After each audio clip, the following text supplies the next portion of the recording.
بسم اللہ الرحمن الرحیم۔ السلام علیکم۔ روزی وائس چینل میں آپ سب کو خوش آمدید۔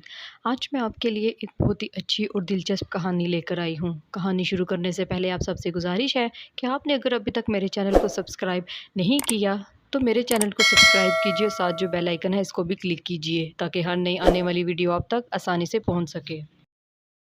میں مردو کو غسل دیتی تھی۔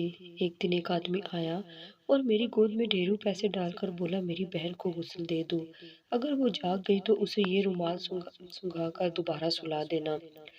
مجھے بہت حیرت ہوئی کہ یہ کیا بول رہا ہے، لیکن ڈھیروں پیسے دے کر خاموش ہو گئی۔ یوں اس کو نہلا کر کفن پہنا دیا، لیکن جب اس کو دفنایا گیا تو یاد آیا کہ میرے سارے پیسے تو اس کے کفن میں ہی غلطی سے چلے گئے۔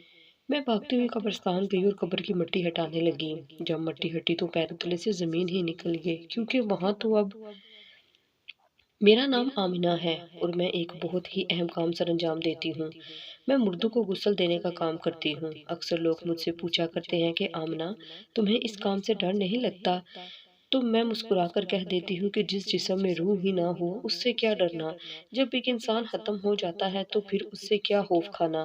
پہلے تو میں بھی ڈرپوک ہوا کرتی تھی، میں بھی ڈر جایا کرتی تھی۔ میری شادی ہو گئی، اپنے والدین کے گاؤں سے بیاہ کر دوسرے گاؤں میں آ گئی تھی۔ یہاں زندگی اچھی گزر رہی تھی۔ ایک بوڑھی ساس تھی اور بہت زیادہ حیا رکھنے والا شوہر تھا۔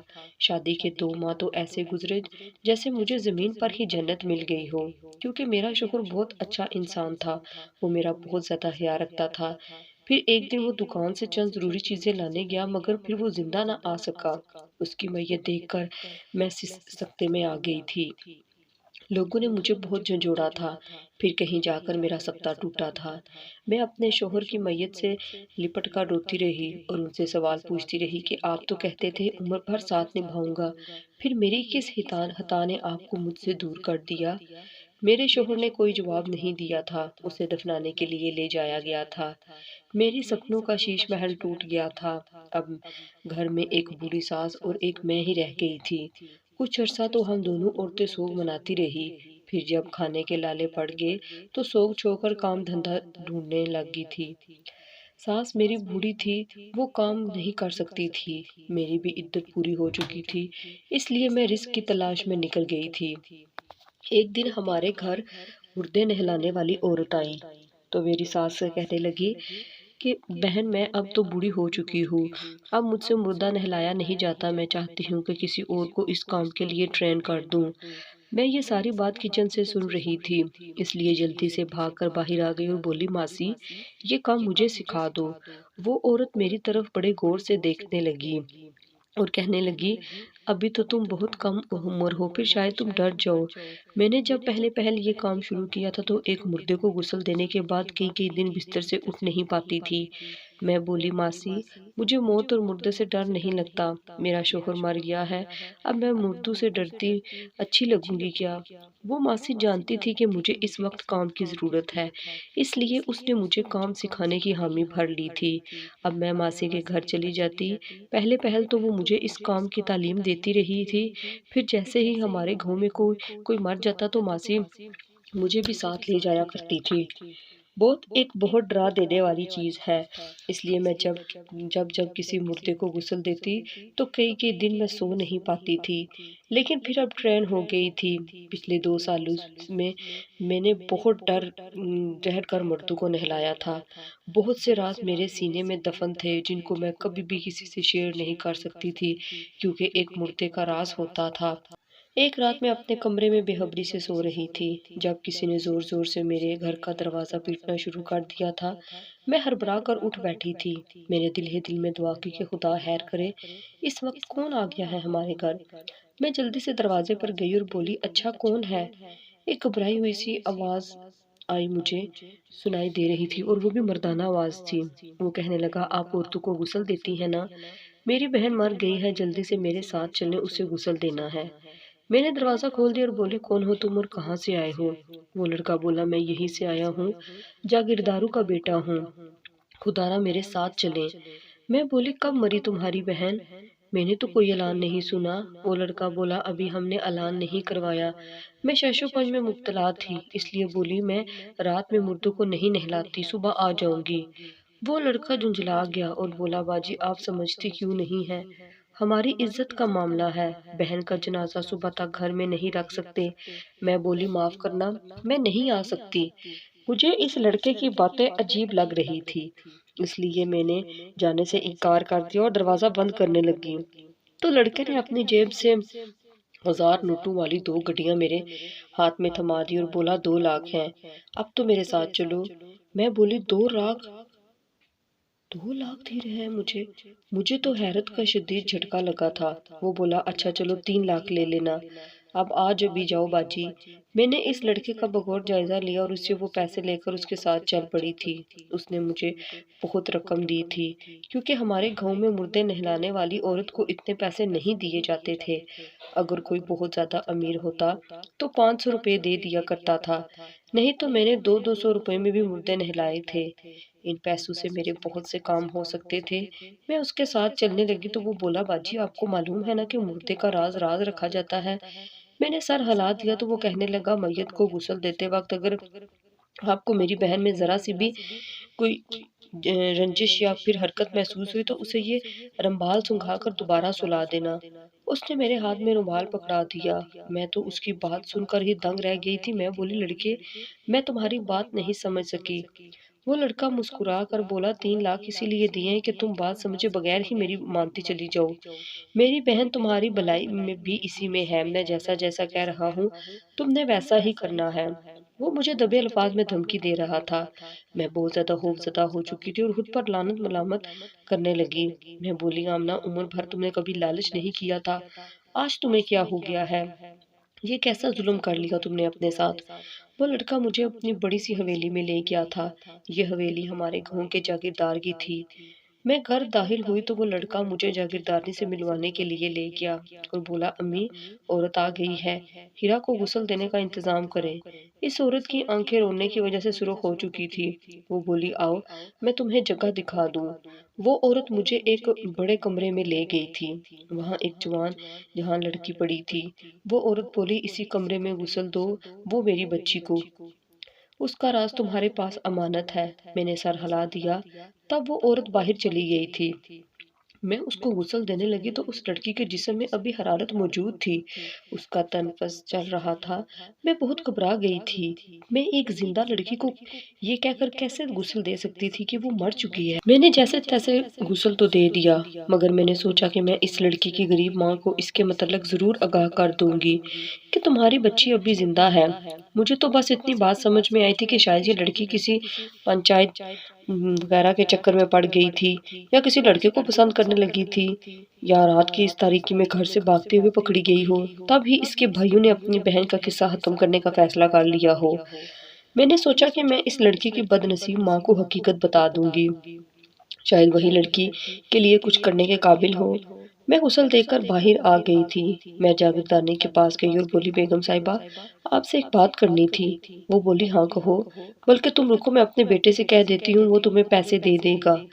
میں نے زور زور سے نفی میں سر ہلا دیا تھا اور بولی بیگم صاحبہ یہ بات نہیں ہے، دراصل میں نے آپ کو آپ کی بیٹی کے متعلق کچھ بتانا ہے۔ وہ عورت جلدی سے ارد گرد دیکھنے لگی، پھر مجھے اپنے ساتھ ایک کونے میں لے گئی اور بولی ہاں کہو آمنہ کیا کہنا چاہتی ہو۔ میں بہت گھبرا گئی تھی کہ کہیں وہ لڑکا مجھے دیکھ نہ لے، وہ کیا سوچے گا کہ 3 لاکھ روپے بھی دے دیے اور پھر بھی راز کو راز نہیں رکھ پائی۔ میں بولی بیگم صاحبہ آپ کی بیٹی مری نہیں ہے، وہ زندہ ہے، اس کا جسم گرم ہے، وہ سانس لے رہی ہے۔ میری بات سن کر اس عورت کے ماتھے پر بل پڑ چکے تھے۔ وہ مجھے گھور کر بولی اگر یہ بات تم نے کسی اور کو بتانے کی کوشش کی تو میں سچ کہہ رہی ہوں میری بیٹی ہیرا کے ساتھ ہی تمہاری قبر بھی بنوا دوں گی۔ میں اس کی بات سن کر بے حد پریشان ہو چکی تھی۔ حویلی رات کے سپہر بھی لوگوں سے بھری ہوئی تھی، یہی معلوم ہوتا تھا کہ یہ اس حویلی کی مقیم ہے۔ میت اس کمرے سے لا کر صحن میں رکھ دی گئی تھی تو بیگم صاحبہ پھوٹ پھوٹ کر رونے لگی تھی۔ وہ روتی جاتی اور ساتھ ساتھ بیان کرتی جاتی کہ ہائے میری بیٹی ابھی تو تمہاری عمر سرخ جوڑا پہننے کی تھی، تم نے اس سفید کفن کو سینے سے لگا کیوں لیا، تیری جگہ تیری ماں ہی مر جاتی۔ یہ منظر دیکھ کر میرا دل اندر ہی اندر سے مر گیا تھا، لوگ کتنے ظالم ہوتے ہیں نا۔ وہ ایک عورت اپنی بیٹی کی جھوٹی موت پر تو رو رہی تھی، میرا دل چاہ رہا تھا کہ اسے کہہ دوں کہ یہ مگرمچھ کے آنسو مت بہاؤ، مگر میں ایسا نہ کر سکی۔ کیونکہ مجھے اپنی اوقات بخوبی معلوم تھی۔ میں چپ چاپ وہاں سے نکل آئی تھی۔ صبح کے 4 بجے تھے۔ میں گھر واپس آ کر بستر پر لیٹ گئی تھی۔ میرا دل بہت بوجھل تھا۔ میں نے عمر بھر کبھی پیسے کی لالچ نہیں کی تھی۔ نہ جانے آج کیوں میں نے پیسے کی خاطر اپنا ایمان داؤ پر لگا دیا تھا۔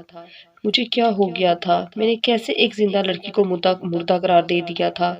میں نے خود کو پرسکون کرنے کی کوشش کی کہ جب لڑکی کی ماں کو ہی فکر نہیں ہے تو میں کیوں اس بات کی پرواہ کروں، اور میں اس کے غم میں کیوں گھل گھل کر ہلکان ہو رہی ہوں۔ میں نے سوچا کہ ایک بار اپنے پیسے تو دیکھ لوں جن کے بدلے میں اپنا ایمان گوا دیا، وہ اصلی بھی ہے یا نہیں۔ تب ہی مجھ پر بجلی برس اٹھی۔ میں اپنے پیسے تو گھر لائی ہی نہیں تھی، میرے پیسے تو میت کے کفن میں ہی رہ گئے تھے۔ میرا دماغ بالکل بکسا رہ گیا تھا۔ اف خدایا، میں نے یہ کیا کر دیا؟ تب میرے ذہن میں خیال آیا کہ کیوں نہ میں قبرستان جا کر اس لڑکی کی قبر کھود لوں، اپنے پیسے بھی نکال لوں گی اور اس لڑکی کی مدد بھی کر دوں گی۔ اس لیے میں نے جلدی سے سر پر بڑی سی چادر اوڑھ لی تھی۔ میری ساس بے خبر سو رہی تھی۔ میں گھر سے باہر نکل گئی تھی۔ مجھے خود پر حیرت ہو رہی تھی کہ میں نہ جانے اتنی بہادر کیسے ہو گئی تھی کہ قبر کشائی کرنے کے لیے اس وقت قبرستان جا رہی تھی۔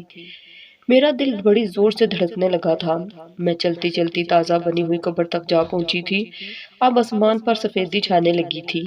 میں یہ کام جلدی جلدی نپٹانا چاہتی تھی، اس لیے اللہ کا نام لے کر قبر کھودنے لگی۔ ابھی میں نے تھوڑی سی مٹی ہی ہٹائی تھی، میری حیرت کی انتہا نہ رہی کہ وہ ساری مٹی بھر بڑا گئی تھی۔ میں 2 قدم پیچھے ہٹی تھی جب ساری مٹی قبر میں گر گئی تو یہ دیکھ کر میں دنگ رہ گئی کہ قبر تو اندر سے خالی تھی۔ میں جلدی سے قبر میں اتری۔ اس میں کچھ بھی نہیں تھا، نہ ہی لڑکی تھی اور نہ ہی میرے پیسے اس میں موجود تھے۔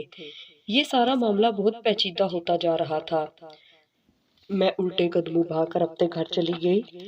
میں خوف سے کانپ رہی تھی کہ نہ جانے کیا ہو گیا ہے۔ میں نے سوچا کہ میں حویلی جا کر بیگم صاحبہ کو اس معاملے کے متعلق آگاہ کر دوں گی کہ آپ کی بیٹی کی قبر خالی ہے۔ میں گھر پہنچی تو میری ساس اٹھ بیٹھی تھی۔ وہ بولی، بہو تم رات بھر کہاں رہی ہو؟ میں بہت پریشان تھی۔ پھر میں نے اپنی ساس کو ہمیشہ ماں کی طرح سمجھا تھا، اس لیے انہیں ساری بات سے آگاہ کر دیا۔ میں نے ان کو رات والا سارا واقعہ سنا دیا تھا۔ وہ بھی بہت پریشان ہو گئی تھی۔ کہنے لگی، بیٹی تم ابھی حویلی جا کر مالکن سے مل کر آؤ، پھر مجھے بھی بتانا کہ انہوں نے کیا کہا۔ میں ناشتہ بنانے لگی تو انہوں نے انکار کر دیا کہ مجھے کچھ نہیں کھانا، تم بس جاؤ یہاں سے۔ میں نے پھر چادر اوڑھ لی اور حویلی کی طرف چل پڑی تھی۔ حویلی میں ہر طرف سوگ پھیلا ہوا تھا۔ بیگم صاحبہ اپنے تخت پر بیٹھی آنسو بہا رہی تھی اور ان کے ارد گرد بہت سی ملازمائیں جمع تھی۔ میں آگے بڑھ کر بولی، بیگم صاحبہ آپ سے تنہائی میں بات کرنا چاہتی ہوں۔ انہوں نے مجھے ناگواری سے دیکھا تھا، پھر اپنی ملازموں سے کہہ دیا کہ جاؤ۔ جب وہ چلی گئی تو میں ان کے پاس جا کر کھڑی ہو گئی۔ میں بولی، بیگم صاحبہ رات میں نے آپ کی بیٹی کو غسل دیا تھا، آپ کے بیٹے نے مجھے اس غسل کے بدلے 3 لاکھ روپے دیے تھے۔ میں نے وہ پیسے بے دہانی میں آپ کی بیٹی کے کفن میں رکھ دیے کہ واپسی پر ساتھ لیتی چلوں گی، مگر گھر پہنچ کر خیال آیا کہ میں تو اپنے پیسے کفن میں ہی بھول گئی تھی، اس لیے میں نے آپ کی بیٹی کی قبر کھودنے کا فیصلہ کر لیا تھا۔ میں نے جیسے ہی قبر کو ہاتھ لگایا وہ بڑبڑا گئی۔ میں نے دیکھا کہ قبر تو خالی تھی، اس میں آپ کی بیٹی موجود نہیں تھی۔ میری بات سن کر بیگم صاحبہ بولی، ارسلان ادھر آؤ۔ تھوڑی دیر کے بعد وہی لڑکا آ گیا تھا جہاں پر میں کھڑی تھی۔ بیگم صاحبہ بولی، ارسلان تم بہت بے وقوف نکلے، تم نے اس جیسی عورت پر 3 لاکھ روپے ضائع کر دیے جو راز کو راز رکھنا نہیں جانتی۔ کل رات سے بار بار مجھے وہ سب بتا رہی ہے جو تم نے اس سے منع کیا تھا کہ کسی کو نہیں بتانا۔ اب میرے پاس یہ بتانے آئی ہے کہ میری بیٹی کی قبر خالی ہے۔ وہ لڑکا مجھے گھورتا رہا، پھر بولا، اس کو تو میں مزہ چکھاتا ہوں۔ ارسلان نے اپنی ملازمہ کو آواز دی تو وہ مجھے گھسیٹتے ہوئے اپنے ساتھ لے گئی۔ میں بہت زیادہ خوفزدہ تھی کہ نہ جانے یہ مجھے کہاں لے کر جا رہی ہے۔ میں اس لڑکے کی منتیں کرنے لگی کہ خدارا مجھے معاف کر دو، میں یہ بات دوبارہ کسی سے نہیں کہوں گی، مگر اس نے میری ایک نہ سنی۔ وہ عورت مجھے تہہ خانے میں لے گئی اور ایک کمرے میں مجھے دھکا دے کر باہر نکل گئی اور باہر سے دروازہ بند کر لیا۔ یہ دیکھ کر تو میری روح تک لرز گئی تھی۔ میں نے چلانا شروع کر دیا تھا، میں بار بار دروازہ پیٹنے لگی تھی۔ میں جانتی تھی کہ یہ جاگیردار لوگ اپنی حویلیوں میں قید خانے بنا کر بیٹھے ہوئے ہیں، ایک ذرا سی غلطی پر قید تو کر دیتے ہیں مگر پھر بھول جاتے ہیں کہ ہم نے فلاں بندے کو قید میں رکھا ہے۔ چند دن بعد جب لاش اندر مر جاتی ہے تو پھر ہی انہیں یاد آتا ہے کہ یہاں پر کچھ اندر تھا۔ میں خوف سے تھر تھر کانپ رہی تھی، اللہ کے حضور دعا کر رہی تھی۔ میں بہت بڑی مصیبت میں پھنس چکی تھی۔ آنکھوں سے آنسو بہتے چلے جا رہے تھے۔ تب مجھے کسی کی ہلکی سی آواز سنائی دی۔ ایک لڑکی تھی جو بولی تھی، اتنی جلدی گھبرا گئی؟ میں نے جلدی سے مڑ کر دیکھا تو مجھے ہیرا نظر آئی تھی۔ میں تو اسے وہاں دیکھ کر دنگ رہ گئی تھی۔ میں اس کے پاس گئی اور بولی، ہیرا تم یہاں کیسے پہنچی؟ وہ قدم قدم چلتی میرے پاس آ گئی اور بولی، تم نے میری خاطر خود کو ان بھیڑیوں کے آگے کیوں پھنسا لیا ہے؟ یہ تو بہت برے لوگ ہیں، یہ تمہیں بھی میری طرح زندہ دفنا دیں گے۔ وہ اتنا کہہ کر پھوٹ پھوٹ کر رونے لگی تھی۔ میں نے اسے اپنے ساتھ لگا دیا اور بولی، کیا بات ہے ہیرا، مجھے سب کچھ سچ سچ بتا دو۔ وہ روتی ہوئی بولی، آمنہ تم سے نہیں کہوں گی تو اور کس سے کہوں گی؟ دراصل بات یہ ہے کہ میری پیدائش کے 2 سال بعد میری سکی والدہ انتقال کر گئی تھی۔ ابو میری وجہ سے بہت پریشان رہتے تھے۔ انہوں نے مجھے ہی اپنی زندگی کا محور بنا لیا تھا۔ انہوں نے اپنا کام دھندا تک چھوڑ دیا تھا۔ میری دادی ابو کو سمجھاتی رہتی تھی کہ زندگی یوں نہیں گزرے گی، تم اس گاؤں کے جاگیردار ہو، یوں سب کچھ چھوڑ چھاڑ کر بیٹھ جاؤ گے تو کیا ہوگا؟ میری دادی ابو کی دوسری شادی کروانا چاہتی تھی، مگر وہ کہتے تھے کہ وہ مجھ پر سوتیلی ماں مسلط نہیں کر سکیں گے۔ دادی نے ابو کو بہت بار سمجھایا کہ ہر سوتیلی ماں بری نہیں ہوتی۔ یہ بات سمجھتے سمجھتے ابو کو 10 برس لگ گئے تھے۔ آخرکار انہوں نے دوسری شادی کر لی۔ یہ جو بیگم صاحبہ ہے نا، یہ میری سوتیلی ماں ہے۔ ابو نے پہلے ہی دن ان سے کہہ دیا تھا کہ اگر تم چاہتی ہو کہ میں تم سے راضی ہو جاؤں تو تم میری بیٹی کو راضی رکھنا، بچے تو پیار کے بھوکے ہوتے ہیں۔ امی نے چند دن میرا خیال رکھا تو میں ان سے مانوس ہو گئی تھی۔ ابو کو بھی تسلی ہو گئی کہ چلو بیوی میری بچی کا خیال تو رکھتی ہے۔ خیر وقت گزر گیا۔ امی کو اللہ نے 5 بیٹے عطا کیے، مگر پھر بھی گھر میں جو میرا مقام تھا وہ کوئی اور نہ لے سکا، کیونکہ ابو اور امی دونوں کی لاڈلی تھی۔ میرے سوتیلے بھائی بھی مجھ پر جان نچھاور کرتے تھے۔ ابو کی طبیعت خراب رہنے لگی تو انہیں معلوم ہو گیا تھا کہ وقت رخصت آ گیا ہے، اس لیے انہوں نے وصیت کر دی تھی۔ اپنی جائیداد کو بٹوارا کر کے کاغذات وکیل کو دے دیے تھے۔ ان کی حیات میں ہمیں اس بات کا علم نہ ہو سکا کہ انہوں نے اپنی کل جائیداد میں سے آدھی جائیداد میرے نام کر دی تھی اور آدھی 5 بھائیوں میں تقسیم کر دی تھی۔ ابو کے انتقال کے بعد جب ہمارے پاس کاغذات آئے تو میرے بھائیوں کی آنکھوں کے گرد اندھیرا چھا گیا تھا۔ سب سے بڑا بھائی میرے پاس آیا اور بولا، ہیرا، ابو کا جب آخری وقت آ گیا تھا تب وہ سمجھ بوجھ سے محروم ہو گئے تھے، اس لیے انہوں نے جائیداد اس طرح تقسیم کی، تم اپنی جائیداد ہمارے نام کر دو، تم ابھی بچی ہو، نہ سمجھ ہو۔ میں نے بھائی کو ایسا کرنے سے انکار کر دیا تھا، کیونکہ میں جانتی تھی کہ ابو نے یہ فیصلہ کچھ سوچ سمجھ کر ہی کیا ہوگا۔ میرے انکار کے بعد میرے بھائی میرے دشمن بن گئے تھے، مجھے ڈراتے دھمکاتے رہتے، لیکن میں ان کے دباؤ میں نہ آتی تھی۔ ایک رات میرے پاس چھوٹا بھائی ارسلان اور امی آئے، کہنے لگے، تمہارے چاروں بھائی یہ طے کر کر بیٹھے ہیں کہ تمہیں کھانے میں زہر ملا کر دے دیں گے۔ میں بولی، آپ لوگ مجھے ڈرانے آ گئے ہیں؟ تب امی بولی، نہیں ہیرا، ایسی بات نہیں ہے، کل رات تمہارے بھائی تمہارے کھانے میں زہر ڈال دیں گے، مگر میں اس زہر کی جگہ تمہیں بے ہوشی کی دوا دے دوں گی، تم بے ہوش ہو کر گر جاؤ گی تو یہ سمجھ جائیں گے کہ تم مر گئی ہو۔ جب یہ تمہیں دفنا کر واپس آئیں گے تو ہم تمہیں قبر سے نکال کر واپس یہاں لے آئیں گے، پھر جیسے ہی مناسب موقع ملا تمہیں اس حویلی سے نکال دیں گے۔ مجھے نہیں معلوم کہ تم یہاں کیسے پہنچی ہو۔ میں بولی، ہیرا، میں تمہارے کفن میں اپنے پیسے بھول گئی تھی، پھر مجھے معلوم تھا تم زندہ ہو۔ میں بولی، ہیرا، میں تمہارے کفن میں اپنے پیسے بھول گئی تھی، پھر مجھے معلوم تھا کہ تم زندہ ہو، اس لیے میں قبر کھودنے پہنچ گئی تھی تاکہ تمہیں وہاں سے نکال سکوں۔ جب وہاں پہنچی تو تمہاری قبر خالی تھی۔ یہ بات میں بیگم صاحبہ کو بتانے آئی تھی، انہوں نے تو مجھے قید میں ڈال دیا۔ ہیرا بولی، تم فکر مت کرو، سب ٹھیک ہو جائے گا۔ رات کے وقت بیگم صاحبہ اور ارسلان قید خانے میں آئے۔ وہ بولے، آمنہ تم بہت بے وقوف ہو، تم تو ہماری ساری پلاننگ پر پانی پھیرنے لگی تھی، اس لیے ہم نے تمہیں قید میں ڈال دیا۔ اب تم میری بچی ہیرا کو اپنے ساتھ لے جاؤ، تم اسے میری والدہ کے گاؤں لے کر چھوڑ آؤ، وہاں اس کی زندگی محفوظ ہوگی، کیونکہ وہاں اس کا منگیتر موجود ہے۔ میری والدہ سے کہنا کہ جتنی جلدی ممکن ہو اس کی شادی کر دی جائے، پھر تم واپس چلی آنا۔ میں نے حامی بھری تو بیگم صاحبہ نے مجھے انعام میں 10 لاکھ روپے دے دیے، جو میں نے قبول کرنے سے انکار کر دیا تھا، مگر پھر انہوں نے وہ پیسے زبردستی مجھے تھما دیے تھے۔ میں اور ہیرا رات کے وقت حویلی کے خفیہ دروازے سے نکل گئی تھی۔ میں نے راستے میں پوچھا کہ کیا بیگم صاحبہ سچ کہہ رہی تھی کہ تمہارا اس قوم میں کوئی منگیتر موجود ہے؟ ہیرا نے اس بات میں سر ہلا دیا اور بولی ہاں موجود ہے، میں اس سے بہت محبت کرتی ہوں۔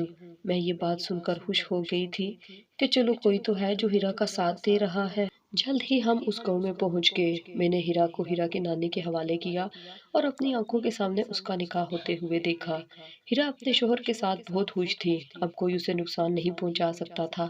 اب بھی جائیداد کا زیادہ حصہ ہیرا کے ہی نام تھا۔ میں ہیرا کا نکاح کروا کر اپنے گھر واپس آ گئی تھی۔